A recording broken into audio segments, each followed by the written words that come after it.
Grandma's Room, episode 25. I'm Joffrey Wills, and I'm here with Ben Plowman, the man with two pens in his belly button. Today, Now they're docking the pens. Ooh. Well, today we're going to be talking about Calvin Graham, the 13-year-old World War II fighter, and George Babyface Nelson. So, you want to start with your story? Yeah, I only have 4 pages compared to your 11 to 12. I want to hear your story. So, after the Japanese attack on Pearl Harbor, many young men enlisted for military service across the country, which I feel like most people probably know about that. However, one of them who enlisted was Calvin Graham, who was only 12 years old at the time. Calvin Graham started to look like a grown man when he was 11, coming from Crockett, Texas. He lived in a small apartment with one of his older brothers and started shaving his face to appear older. He wore his older brother's clothes and fedora and started speaking in a deep voice. And you may be asking yourself, Ben, why did he live with only his brother in an apartment? Well, the two left an abusive household. He started working by selling newspapers and running telegrams. And being a newspaper boy, he could learn about like everything that was happening in the world, since he's the one who gives it to people. And he did not like that, he didn't think that fella Hitler is such a good guy, as, the rest of the world does. He said, quote, "I didn't like Hitler to start with," end quote. When he went to sign up, he knew that the dentist who would look in his mouth could tell how old he was just by looking at his teeth. So he lined up behind some guys who he knew weren't 16, and the doctor did figure out that he was only 12, but he kept insisting that he was 17. But after a while, the dentist said that he didn't have enough time to deal with them, so that's how all of them got in. There's like 6 people ahead of him, including himself. And after he got in, he told his mom, who would visit him and his brother from time to time, that instead of going to San Diego to basic training, that he was only going to visit some family from out of town. And when he got to San Diego, the drill instructor like knew right off the bat that he wasn't of age. And a bunch of other kids were like that too. And so instead of being sent home, you know what they did? What?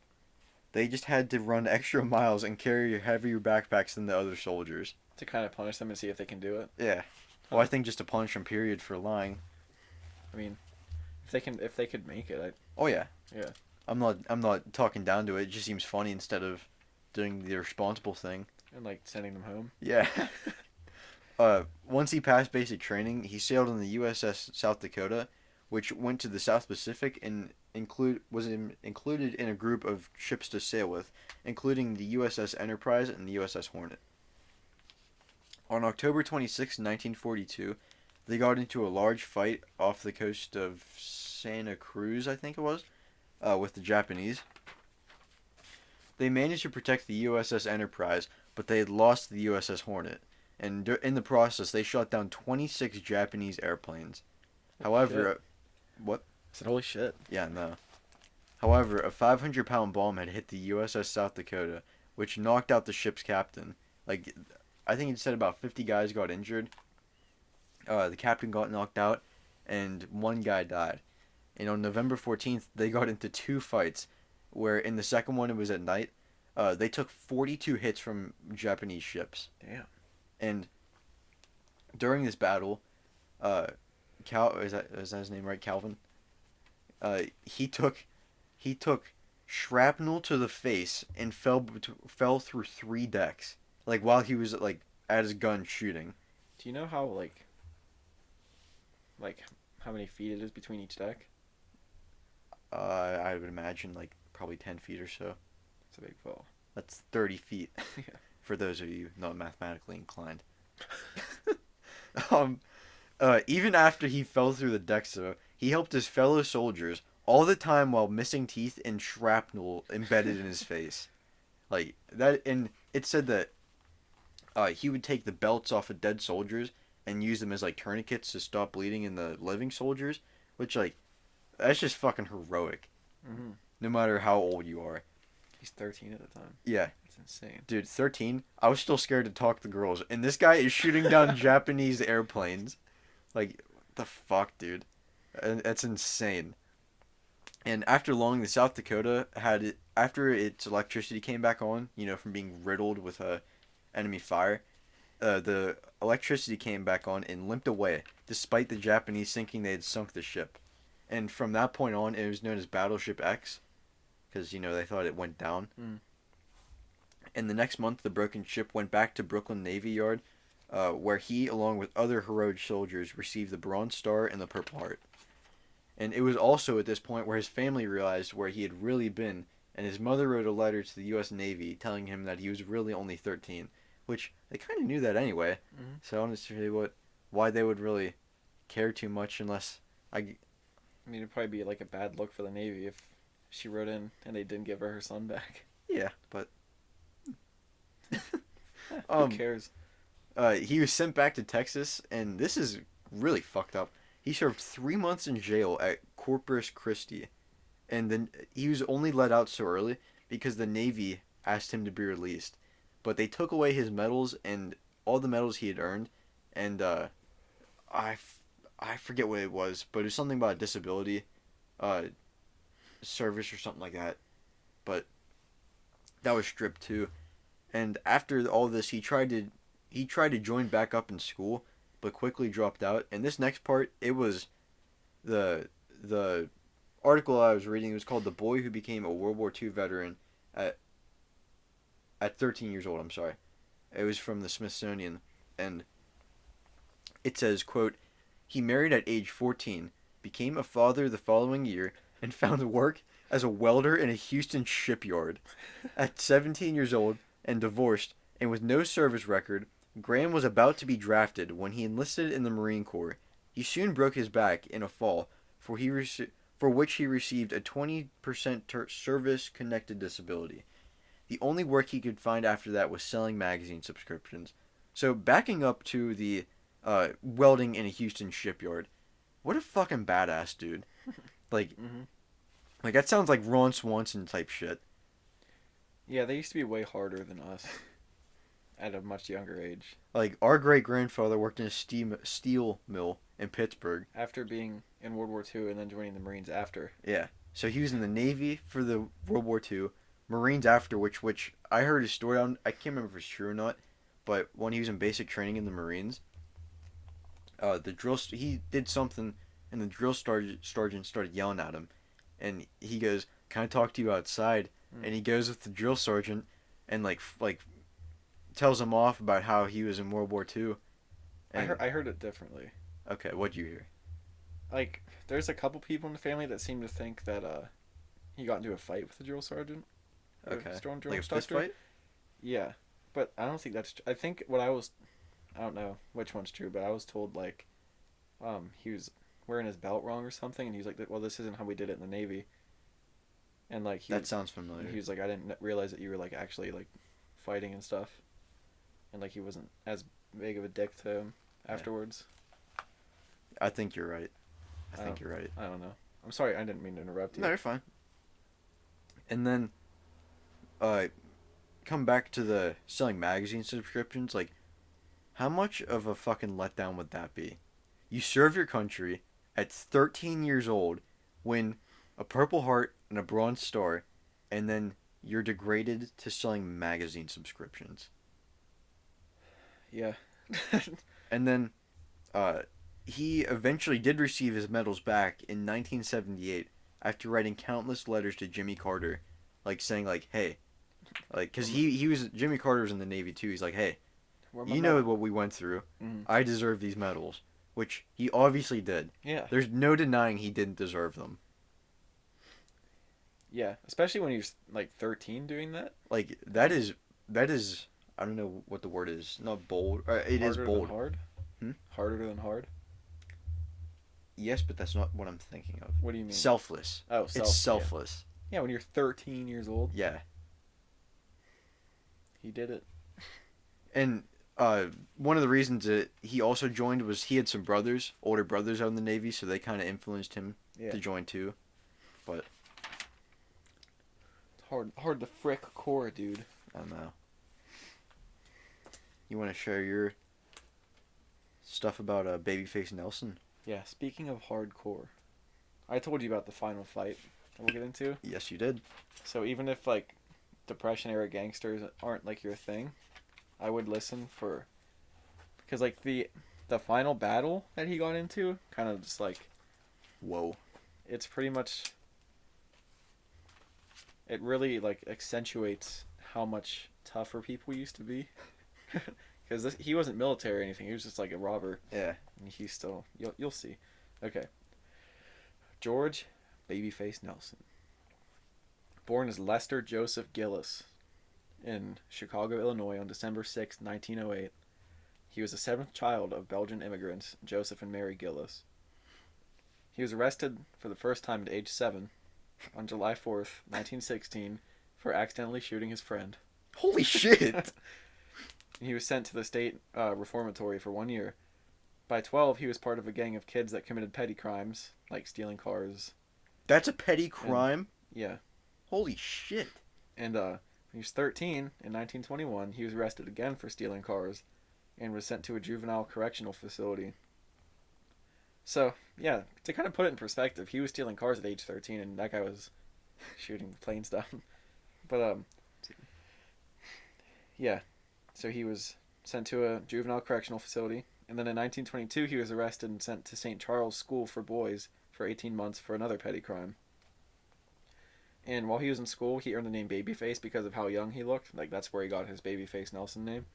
And during his school years, he was known to have a very short temper and would, like, get into fights with other kids all the time. And he was one of, like, the typical problem children. But while he was in St. Charles, his father committed suicide. Oh. And he felt that he was responsible, so that kind of, like, messed him up some. As it would. Yeah. But now after his dad committed suicide, he started taking care of his family with the money he got from committing crimes. Oh, that's good. So he kind of justified it. Yeah. Yeah, it's okay. I don't know. He could have just gotten a job like other people in his situation, but that's how he did it. And if he didn't do that, we wouldn't have our story. So yeah, I guess in a way, thank you. But in 1928, he met Helen Wozniak. And they related to Steve? Wait, is that the monster from Monsters Inc? Steve Wozniak? Is that? He's the guy who like owns Apple. Oh. Oh my god. Okay, but they ended up getting married when Nelson was 19 and she was 16, and she gave up her name to take the name Helen Guinness. And around this time, George Nelson worked at a Standard Oil station, which Standard Oil was a company. And, John D. Rockefeller. Oh, really? Mm-hmm. Huh. But it was visited regularly by a tire theft gang, and I think he helped them steal tires from where he worked. And he was close with them, and he was close with the tire thieves, and they knew people that would sell bootleg alcohol. So he would also deliver bootleg alcohol to people in the suburbs in Chicago, because like everybody was drinking bootleg alcohol. Yeah. And in the 30s, Nelson was part of the Touhy gang. I think it's called Touhy. It's Touhy. Yeah. But they mostly committed armed robbery in rich houses around Chicago.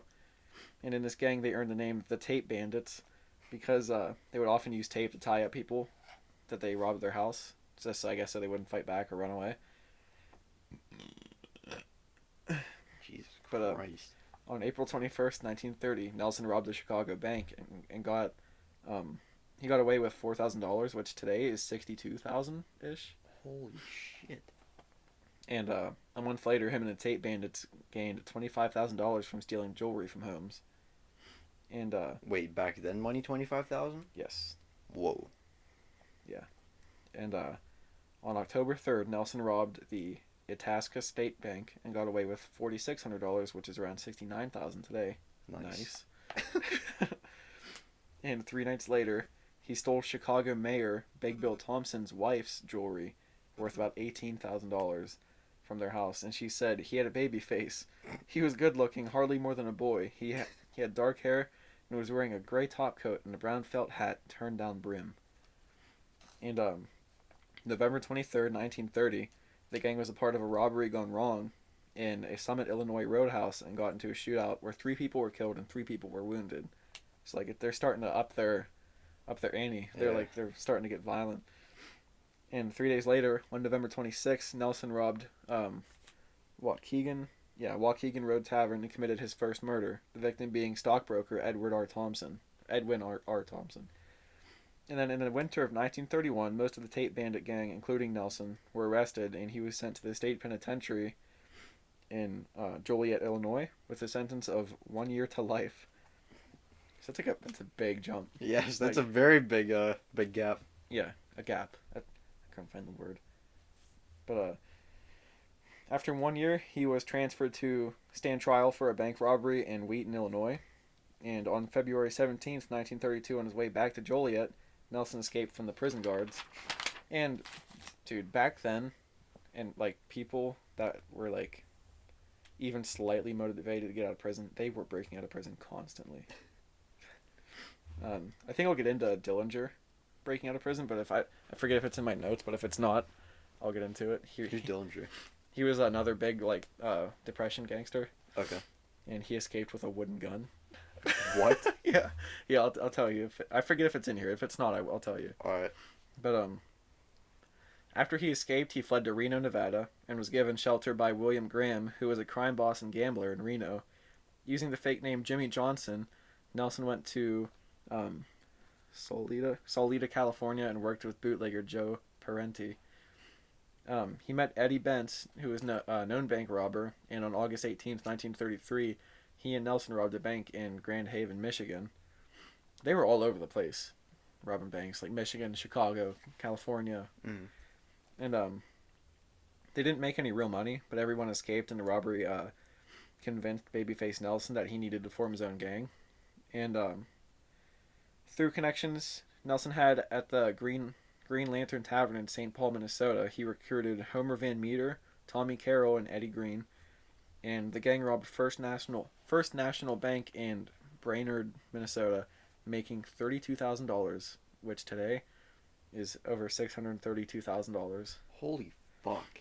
And witnesses said that during their escape, Nelson sprayed submachine gun rounds into bystanders for no reason, because he had like a reputation for being just insane, and you'll see more of that later. I told you about it. Yeah. But after this robbery, Nelson and his family and the other gang members escaped to San Antonio, Texas, but someone tipped off the police. Wait. I'm sorry to interrupt. Did he have kids or just the wife? Just the wife. Okay. I don't think he may have had kids. I can't remember. I don't think he did. Okay. But yeah. After this, Nelson's family and the other gang members escaped to San Antonio, Texas. Wait, hold up. What? Did he like also? You said that earlier on. He would provide for his family after his dad died. Mm-hmm. Is he also taking the family with him now? Like, is that why? I think right now it's just his wife. Okay. Going with him. I'm sorry, I was getting confused when you're saying the family.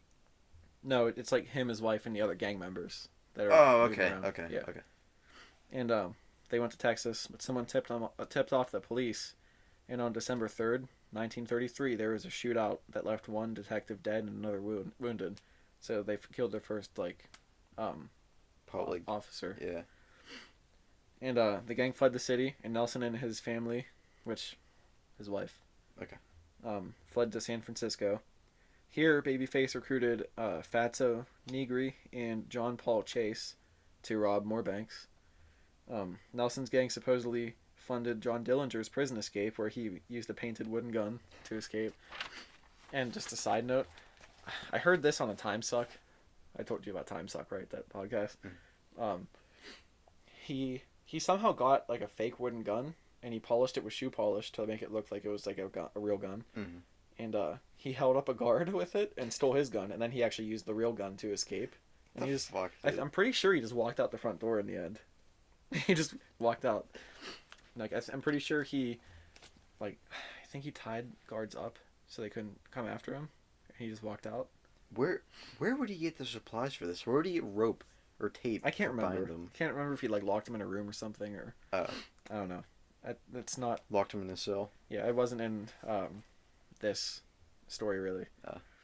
But Dillinger and Nelson formed a gang, and they robbed Security National Bank in Sioux Falls, South Dakota, where they took $49,000, which today, $732,000. They're getting a bunch of money. And during their escape, motorcycle policeman Hale Keith arrived at, and Nelson injured him by spraying him with submachine gun fire. And after this robbery, they were dubbed the Second Dillinger Gang, but they had no real leader in it. They just called it the Second Dillinger Gang because Dillinger was already well known, so it was just a way to identify them where people would know who it was. And a week later, the gang robbed First National Bank in Mason City, Iowa, on March 13, 1934, and they escaped with $52,000, just under $954,000 today. Jesus. And after the robbery in Mason City, Nelson and John Paul Chase escaped to Reno with their old bosses, Bill Graham and Jim McKay, and those two people were being investigated for mail fraud at the time, so they were kind of under watch.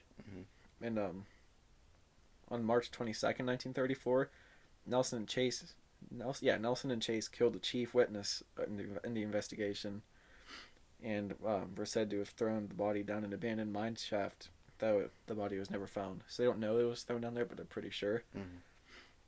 And in need of arrest, Nelson, Dillinger, Van Meter, Carroll, Hamilton, errand runner Pat Riley, Nelson's wife, and 3 other gang members' girlfriends showed up to the Little Bohemia Lodge in Wisconsin on April 20th, 1934. There's a bunch of them there. Hey. April 20th. What's that? Nice. I don't get it. 420? There you go. But lodge owner, Emil? I think it's Emil. I can't read my own writing. Lodge owner Emil Winotka was at first unaware of who the gang was until he was playing a game of cards with Nelson, Dillinger, and Hamilton. Page turn. Loud as shit. Wait, was that your first page turn? I think it was like my 4th. Okay. But sorry. Dillinger won a round of the game, and as he leaned over the table to collect his winnings, Winotka saw his pistol in his shoulder holster, and he got suspicious. And when he looked at Nelson, Hamilton, and the other people there, he realized they were all wearing guns on their shoulder holsters. He was like, wait, something's not right here. Yeah. Because I guess that just wasn't normal. And the next day, Winotka's wife told her friend Henry Voss that the Dillinger gang was at the lodge. And on April 22nd, the FBI was given this information, and soon Melvin Purvis, he was an FBI agent, and his agents were on a plane to Chicago. And wait, they had commercial aircraft like that? Pretty sure. If not, it was government. But yeah, I didn't really think about that. But knowing it was just a matter of time before the gang left, they moved in on the lodge without preparation. They didn't plan or anything. They're just we need to go get these guys. That doesn't seem real smart. Oh, it's not. It wasn't. And they didn't know that on Saturday nights the lodge offered a $1 dinner special. And there was a crowd of about 75 people at the lodge. And John Hoffman, Eugene Boisnow, and John Morris were in a 1933 Chevy. They were leaving the lodge when the FBI agents, not knowing who was in the car, ordered them to stop. But the car's radio was too loud for them to hear, them yelling at them to stop. So the FBI opened fire on the car. And Morris and Hoffman were wounded, and Boisnow was killed. Just regular people that were leaving dinner. And obviously, hearing the gunshots, they alerted the gang who was inside the lodge. And Pat Riley and Pat Riley was their errand runner. I don't remember if you heard me saying that. Yeah. But him and John Hamilton's girlfriend were returning from an errand when they saw the agents, and they fled without getting caught. They escaped all the gunfire and fighting that was going on. And Dillinger, Van Meter, Hamilton, and Carroll escaped through the woods. And then they stole a car and escaped later.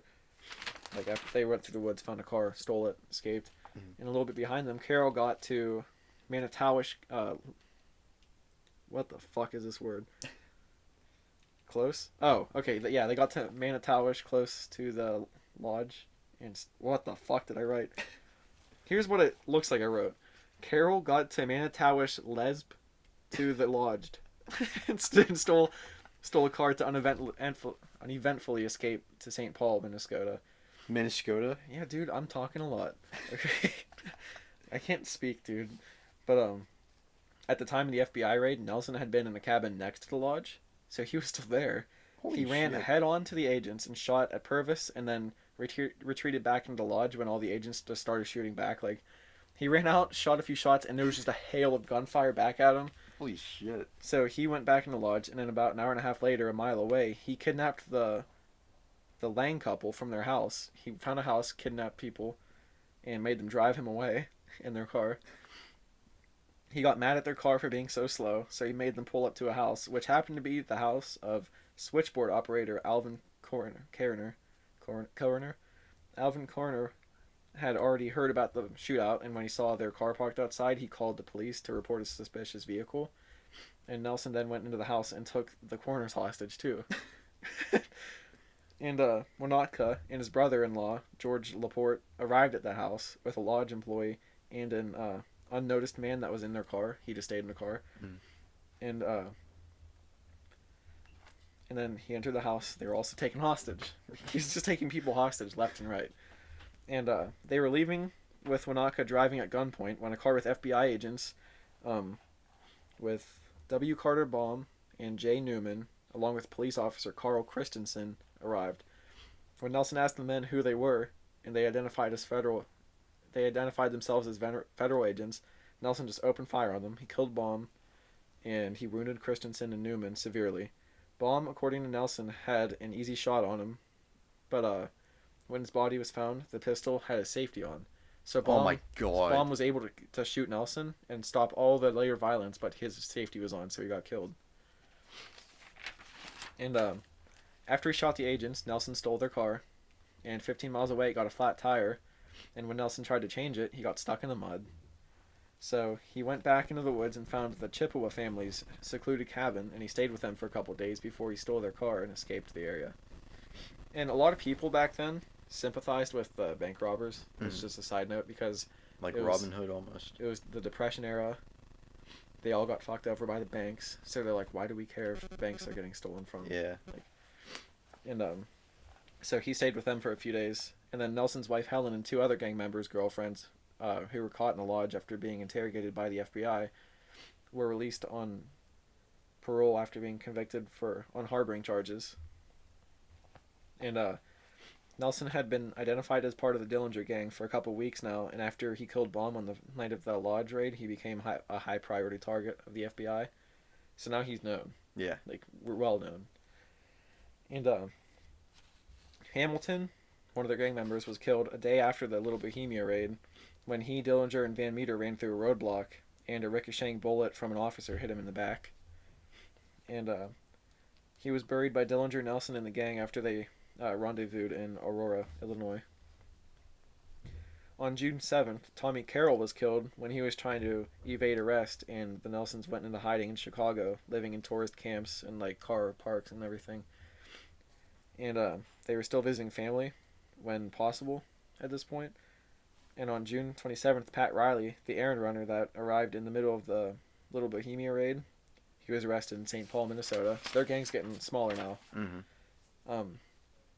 Nelson didn't stay hiding for long though. And on June 30th, he, Dillinger, Van Meter, and supposedly but never confirmed Pretty Boy Floyd, another big robber at that time, they robbed the Merchants National Bank in South Bend, Indiana.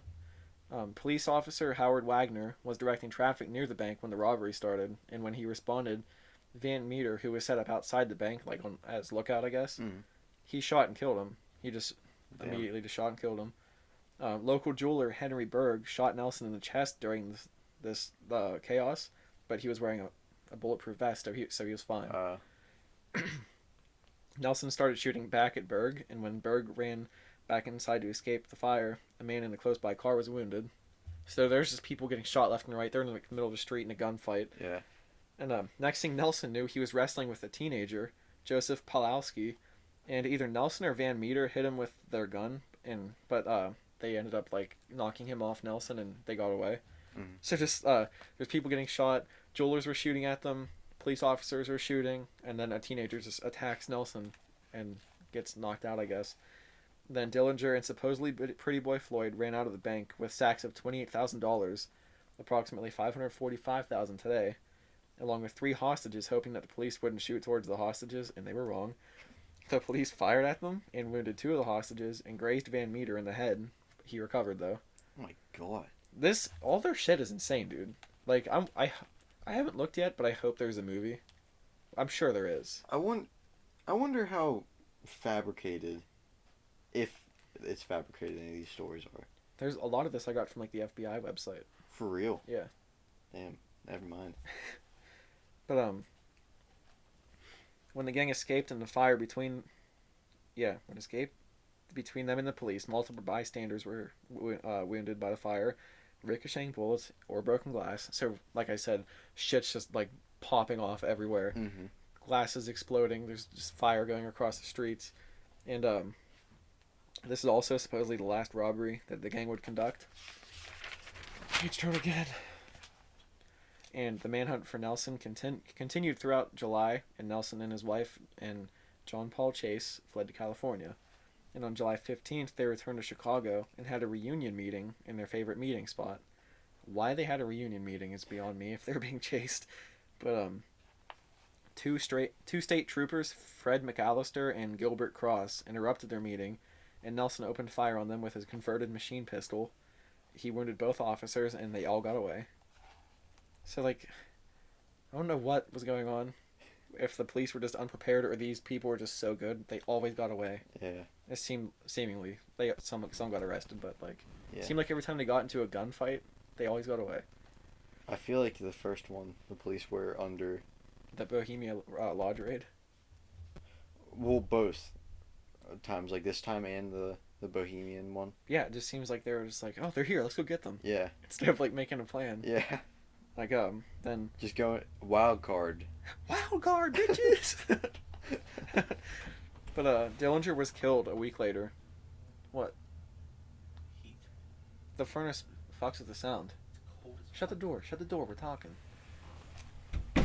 Dillinger was killed a week later, on July 22nd, outside the Biograph Theater in Chicago, and Pretty Boy Floyd was now considered public enemy #1 by the FBI. Real quick on Dillinger, there is a photo circulated, and it appears that he has an extremely large dick. And there's legends about it, that he just has like a gargantuan dick. Like, I don't. It's another. It's this. I heard this in the same episode of Time Suck as the bank of the wooden gun breakout. Okay.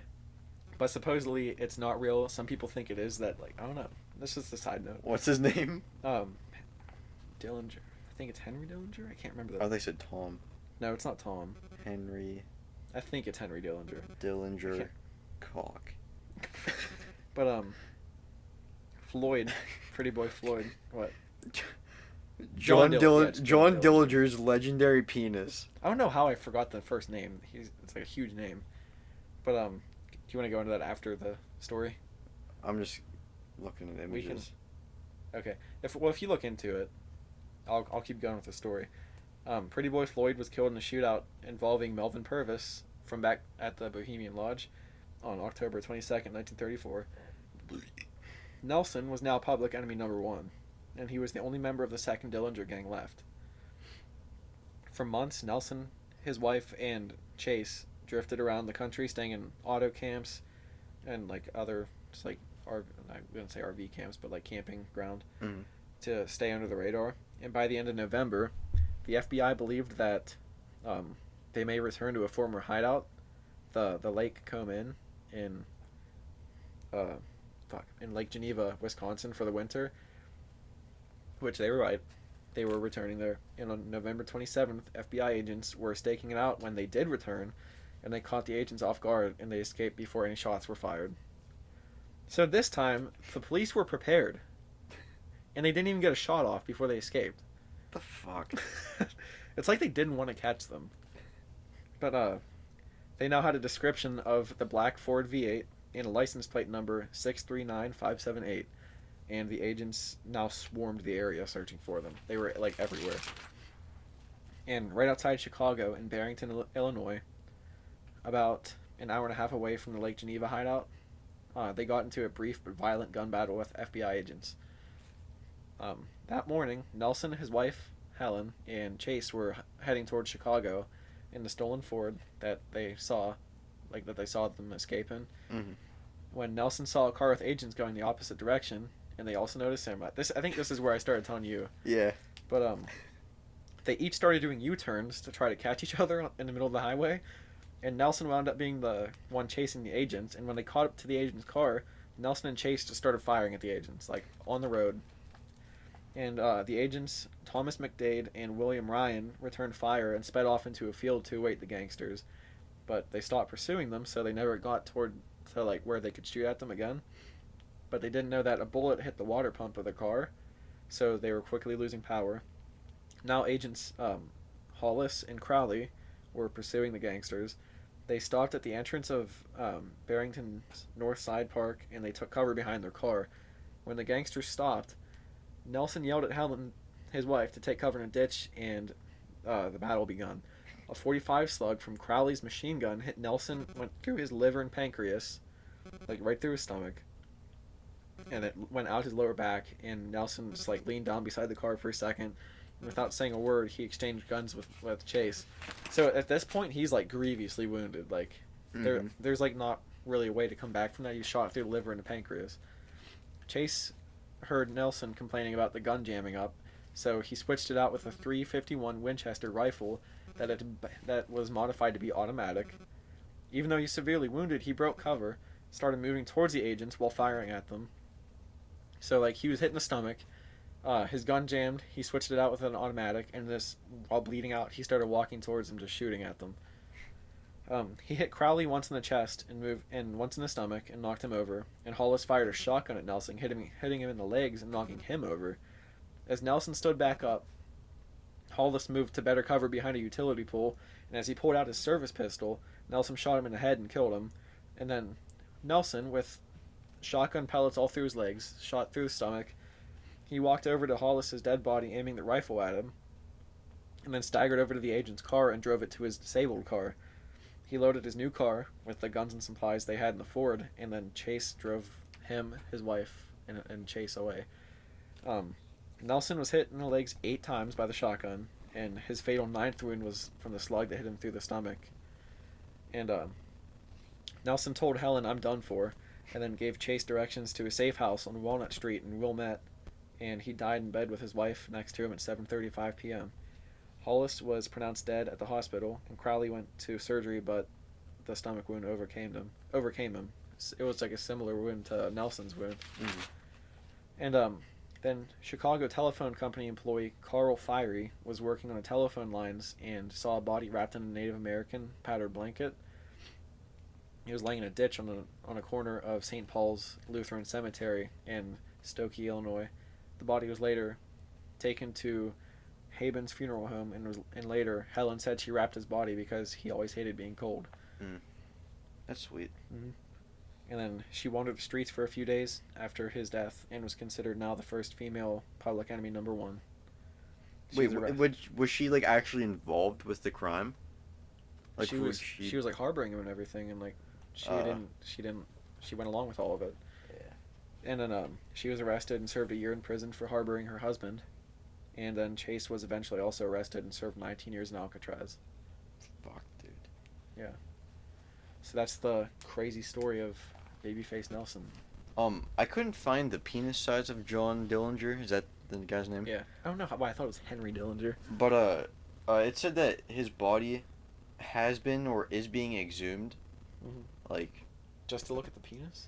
That is a reason. Yeah. My God. They're gonna wake up as ghost and like something bad's gonna happen. They're gonna get raped by his with ghost the largest dick. penis anyone's ever seen. It's probably like an elephant trunk. He probably had to tuck into his socks, dude. Imagine trying to run from a bank with that. How funny would that be if you saw a dick hanging out of someone's pants, like as they're running away? Fell out of their sock when they were running.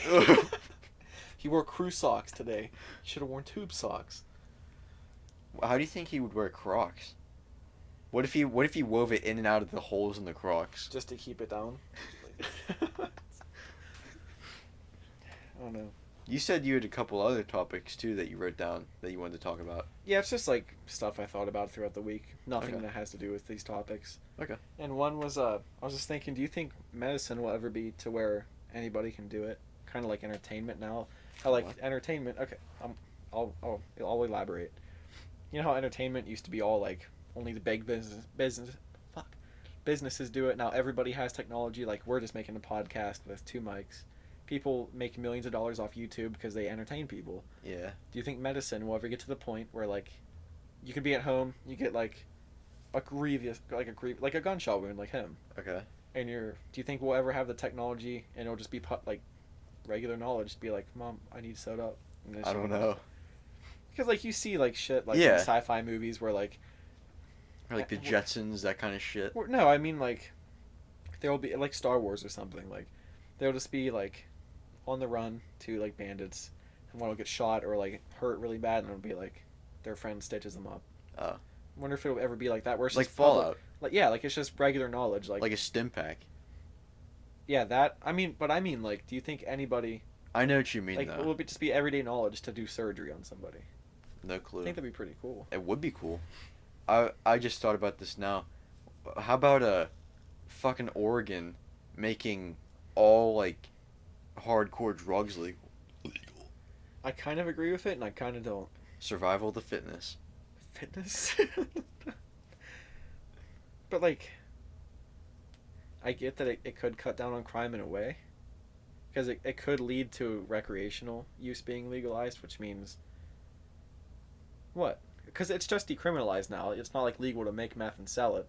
But I'm saying that could be a stepping stone to legalization of just recreational use, which means you wouldn't be paying like the cartels and stuff for your drugs, which means Yeah, but cartel now would the have no people power. can run through the streets eating each other's faces Yeah, off. that's the downside to it. like, like where's the line drawn? I'm just gonna say Oregon's kind of a mess. Yeah, What do you think? Good idea or bad idea? I think it is a terrible idea. What's your reasoning? That exactly? Pretty much, yeah. I mean, meth's not an eat your face. That's kind of like a break into someone's house and like steal all of their shit. Yeah, but I mean, still. Yeah, I know. Not that it's not bad. happening now anyway. Fucking rioters and shit. But that's political. It shouldn't be political, but I'm getting too political. Yeah, we Friggin' sorry. stay away from that in our Yeah. podcast. You can edit that out if you want. No, Okay. no, we're fine. But yeah. Yeah, I think that is a terrible idea. Because you know now that it's legal, like, how many more people would try it than like, if it were still legal? Well, here's the thing. It's only in that state. So like, like a state trooper could find you with it, and they can't really do anything. But if a federal agent, like a marshal, comes in, Yeah, because it's still... they'll lock you up. Yeah. Like I heard, I was talking to a guy at work about this the other day. He said when Colorado first started legalizing marijuana, marshals would just go to dispensaries and arrest people. Yeah. Because it's federalism, but it's still not legal. Like, it's... You know what I mean? Like, What do you mean federalism? you know what federalism is? I don't know. It's where the state and the federal government share and divide power. Well, yeah, I know that. So, like, an states example... can make their own laws, but those state laws aren't federal laws. Like you could buy marijuana in Colorado, but in Utah it's not legal. Like, it has to... Yeah. Like, Like as soon the as you laws try- have to follow the federal law. But, like a driver's license. Yeah. Like, in Texas, I think it's, like, 14 that you can get your driver's license, but in Pennsylvania, it's 16. Yeah, so you can drive in Texas, but if you go like outside the state, you can't drive. That's federalism. That's But like it's still breaking the law, even if it is... it's if breaking you... federal laws. Exactly. It's like a really sticky situation. Because even though the federal government, like... Fuck. I just lost what I was saying. Say what you said again It says a sticky situation. before that. I don't remember. Like, you can that follow- you still have to follow the federal law. Like, they say that you can change this law, and this law, but it has to follow these laws. You know what I mean? Yeah, which I also don't get though, because marijuana is not federally legal, so I don't know how that's. It's not technically legal. Yeah, it's strange. Yes. I think it should just be legal Yeah. everywhere. Yeah. You know, and okay, I'm just gonna stop talking about it. Why? It's not political. I was about to get political. Oh, okay. But did you hear about the Sausage King in Russia? I forget You've if told me multiple did. times, but I have no clue what that means. I don't know. The sausage. Oh, I wasn't asking you. Like, actually, I was asking you for the podcast. Ah. But to anybody who doesn't know, I don't know if it was like a guy that had a sausage company in Russia. Like the Sausage King of Chicago. Yeah. But this dude apparently he pissed somebody off because he was in his sauna at his house with his wife. He's rich, dude. He has a sauna in his house. Okay. Someone broke in, tied him up. His wife got away somehow, but in his sauna, someone shot him with a crossbow. Holy shit! That's like real Russia shit, dude. Like broke into the sauna and killed him with a crossbow What in his the house. fuck, dude? It was insane, dude. I don't know if it was to like send a message like "We will kill you" with a crossbow, but I don't know who the message would be sent to. I don't know. I forget if this was the dad or the son, but either his dad or his son was killed like a year ago in a motorcycle crash. Okay. Which I don't know if that was related or anything, but can you please not break that? What? No. But oh, another question. Use your shit. Another question. Yeah. How long until Kanye drops a new album? I don't know. I mean, he just ran for president. I don't know if that was like just a big attention grab to like promote a new album. You think that's an attention grab? Joffrey, no way. Of Dude, course it was an attention Kanye- grab. Kanye is for the people, by the people. I'm saying, obviously, it was an attention grab. We both know this. He got like, I think 1% of the votes, didn't he? He got a very small amount of votes. Still, the fact he got any percent of the votes. It was probably just people that didn't like this election. Oh yeah, no doubt, no doubt. But Or people that think they're fucking hilarious. yeah, I kind of get it. But I'm still wondering if he's gonna promote a new album. Like if that was his promotion. I would would've not have been thought of that. The most most legendary album promotion ever. Especially if he won, dude. Could you imagine? I saw a meme. It was like, Kanye wins the election, and then it was like him googling what does the president do. Yeah, I saw that. Oh boy, oh boy, what crazy days we live in. Yeah. So Briss. Yeah. Should we talk about Briss? Should we explain a Briss to the listeners? I don't know. Maybe not. It's just No, you don't want to? No.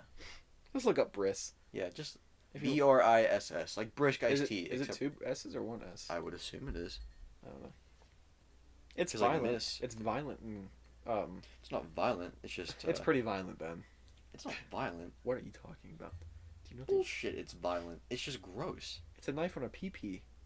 Of course it's violent. Well, no, it's just circumcision, but with so much more. Yeah, but you don't think circumcision is violent? You're cutting a baby's dick skin off. Yeah, so it can grow big and strong. Because you don't want an anteater. A little juice box. Ew. Or a little Tupperware. What are you talking about? The lid? No, it's part of it, It's but like a turtleneck. a Tupperware, it's short, but it's really wide. Ew. It's like a dinner plate wiener. The width of a dinner plate. It's like a Coke can. Ew. We got off the rails very fast in this one. Yeah. Damn. You wanna end it? Yeah, sure. End it all. We did pretty juicy. Wait, what episode is this? We haven't announced that, have we? Yeah, we did. We did? I said at the beginning it's 25. Oh. We're already 25 episodes Hey! in. Bless you. Damn it. Bless you, honey. Thanks, Poppy. But yeah, we're 25 in, and hopefully have 2,500 left in us. It's a lot. Okay. He's sticking my capo in his belly button now. It's gone. He swallowed it. Alright. Grandchildren, thank you. Yes, thank you. Follow us on the socials, Grandma's Room Podcast. We have Spotify, Google, we have Spotify, Google, iTunes, Stitcher, Google. Buzz. I said Google. something. Buzzsprout, that's our host. Oh. You can find us on that, but it's not really. We have a website in quotes, like That hasn't been used since this second episode. yeah, but it's nobody goes to the website to find it. It's always like Apple or Spotify, something like that. But How many? When was the last time we got a notification that we got like so many listeners? Was it 200? no, it was more than that. I'll look right after this. But Well, any of the listeners, thank you for listening. yeah, thank you a lot. Yeah, it means a lot. We're hoping to branch out, maybe start gaming videos sometime. And we now have a few Spotify channels. Was it 3 or 4? We have 3 playlists. We're gonna add more. Or yeah, I mean playlists. Sorry, not channels. We have Grandma's Trap House, which is rap. Jukebox and That's- Grandma's guitar case. Yeah, Grandma's Jukebox is like classic music, like Buddy Holly, Frank Sinatra, Nancy Sinatra, Chuck Berry. Chuck Berry, like all that oldie stuff. Grandma's Guitar Case is just like regular rock, like newer rock music. We're probably gonna make a Christmas album soon, since it's almost like Christmas season. Yeah. Um, Holiday season, Joffrey. Sorry. Yeah. No, it's Christmas. It's our Christmas playlist. But and then I'm probably gonna make one soon for just like chill out, like vibe music called Grandma's Opium Den. I know I said that last time, but I'll try to make it tonight. And probably heard Terry yell at Myra to go lay down. And yeah, we're gonna start a gaming channel hopefully sometime in like the next 8 years. And well, we need to start making videos more. Yes. We need to continue Scrum. Where we need to make the Garrison Boys too. Well, we still have to finish the script for that. Our modern day Western. Dude, that's going to be fucking hilarious. Once we make it, it'll be great. A broke Western. Mm-hmm. Our budget's $50. We can make it happen. Oh, yeah. But yeah, we're gonna do that. We have a lot of big ideas. Big idea. Yeah, we have a lot of big ideas. I don't know. I've been thinking maybe making a beer playlist, like, cause like I make beer so much, like, just to get more content out, how to make it and stuff. What do you mean a beer playlist? Did I say playlist? Like playlist on YouTube, probably. Oh, I get you. Just like an offshoot. Yeah. Grandma's beer or something. But Grandma's brew. Grandma's brew. I like that. But yeah. Hopefully making videos. We're planning on making. Don't touch my shoes. Oh shit. We plan on trying to build a half pipe this year. We could do a video on that. Yeah. Just make this like the shit ranch for the Grandma's shit ranch. But like, yeah, we have a lot of ideas. And Terry's getting angry. You fucking stop, eh? But yeah. Anyway, thank you for listening. Stay Golden. saucy, stay golden, stay tuned, because we're gonna be doing some cool shit. Stay moist. Stay moist. We're gonna get wet. We're gonna get dirty. We're gonna get down and scrummy. Grandma's getting wet. Grandma's getting wet. I don't like that. But yeah, thank you, grandchildren, and stay tuned for more cool stuff.